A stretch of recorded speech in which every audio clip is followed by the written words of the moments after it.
കരുതലിന്റെ സ്നേഹസ്പർശം AKG memorial cooperative hospital, Kannur. Mattannur നിയോജക മണ്ഡലത്തിൽ മത്സരിക്കുന്ന LDF സ്ഥാനാർത്ഥി VK സനോജ് മട്ടന്നൂർ നഗരത്തിലും പരിസര പ്രദേശങ്ങളിലും വോട്ട് അഭ്യർത്ഥിച്ചുള്ള പര്യടനം നടത്തി. സ്കൂളുകളും കടകളും കേന്ദ്രീകരിച്ചായിരുന്നു പര്യടനം. നിയമസഭാ തെരഞ്ഞെടുപ്പിന് 3 ആഴ്ച മാത്രം ബാക്കി നിൽക്കെ മണ്ഡലത്തിലെ വോട്ടർമാരെ നേരിൽ കണ്ട് വോട്ട് അഭ്യർത്ഥിക്കുകയാണ് സനോജ. ബുധനാഴ്ച രാവിലെ എടയന്നൂരിൽ നിന്നും ചാലോടിലേക്കുള്ള പ്രഭാത നടത്തത്തിന് ശേഷം ഉരുവച്ചാൽ, കൈനി, മണക്കായി, പാലോട്ടുപള്ളി, കോടതി പരിസരം തുടങ്ങിയ സ്ഥലങ്ങളിൽ പര്യടനം നടത്തി. ഉച്ചകഴിഞ്ഞ് മട്ടന്നൂർ ബസ് സ്റ്റാൻഡ്, നഗരസഭാ ഓഫീസ് തുടങ്ങിയ സ്ഥലങ്ങളിലും പര്യടനം നടത്തി. സ്കൂൾ, ബാങ്കുകൾ, മറ്റ് ധനകാര്യ സ്ഥാപനങ്ങൾ, വ്യാപാര സ്ഥാപനങ്ങൾ, കോളേജ് തുടങ്ങിയ സ്ഥലങ്ങളിൽ പര്യടനം നടത്തി വോട്ടർമാരോട് വോട്ട് അഭ്യർത്ഥിച്ചു.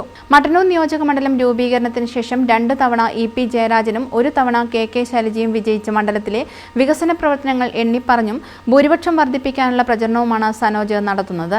മുഴുവൻ വോട്ടർമാരെയും നേരിൽ കാണാൻ കഴിയില്ലെങ്കിലും പരമാവധി വോട്ടർമാരെ കാണുകയെന്ന ലക്ഷ്യത്തോടെയാണ് സ്ഥാനാർത്ഥി വോട്ട് തേടിയുള്ള പര്യടനം. വൻ ഭൂരിപക്ഷത്തിൽ LDF സ്ഥാനാർത്ഥി വിജയിക്കുമെന്നും VK സനോജ് പറഞ്ഞു. പ്രചരണത്തിൻ്റെ ആദ്യഘട്ടമാണ് ഇപ്പോൾ നടന്നുകൊണ്ടിരിക്കുന്നത്. ആവേശകരമായിട്ടുള്ള പ്രതികരണമാണ് പൊതുവെ ഇടതുപക്ഷത്തിൻ്റെ സ്ഥാനാർത്ഥികളോട് ജനങ്ങളാകെ കാണിച്ചുകൊണ്ടിരിക്കുന്നത്. വീണ്ടും ഒരു ഇടതുപക്ഷ ഭരണത്തിൻ്റെ സാധ്യത പൂർണ്ണമായും തെളിഞ്ഞിരിക്കുകയാണ്. വലതുപക്ഷമാണെങ്കിൽ സ്ഥാനാർത്ഥികളെ പോലും പ്രഖ്യാപിക്കാൻ കഴിയാതെ ഇരുട്ടിൽ തപ്പുന്ന നില കാണുകയാണ്. വലതുപക്ഷത്തിൻ്റെ ക്യാമ്പാകെ അങ്ങേയറ്റം നിരാശയിലേക്ക് പോകുന്നു എന്നാണ് നമുക്ക് കാണാൻ വേണ്ടി കഴിയുന്നത്. അതുകൊണ്ട് ഇടതുപക്ഷത്തിൻ്റെ ഭരണ തുടർച്ചയ്ക്ക് വേണ്ടിയിട്ടുള്ള വലിയ പ്രഖ്യാപന കൂട്ടായ്മകളായി ഇതുപോലെയുള്ള സ്വീകരണ പരിപാടികളെല്ലാം മാറുന്നു എന്നുള്ളതാണ് ആദ്യഘട്ടത്തിലെ അനുഭവം. അതുകൊണ്ട് ഇടതുപക്ഷം വമ്പിച്ച ഭൂരിപക്ഷത്തിൽ വിജയിക്കും എന്ന ഉറപ്പാണ് ഈ ജനങ്ങളാകെ നൽകിക്കൊണ്ടിരിക്കുന്നത്.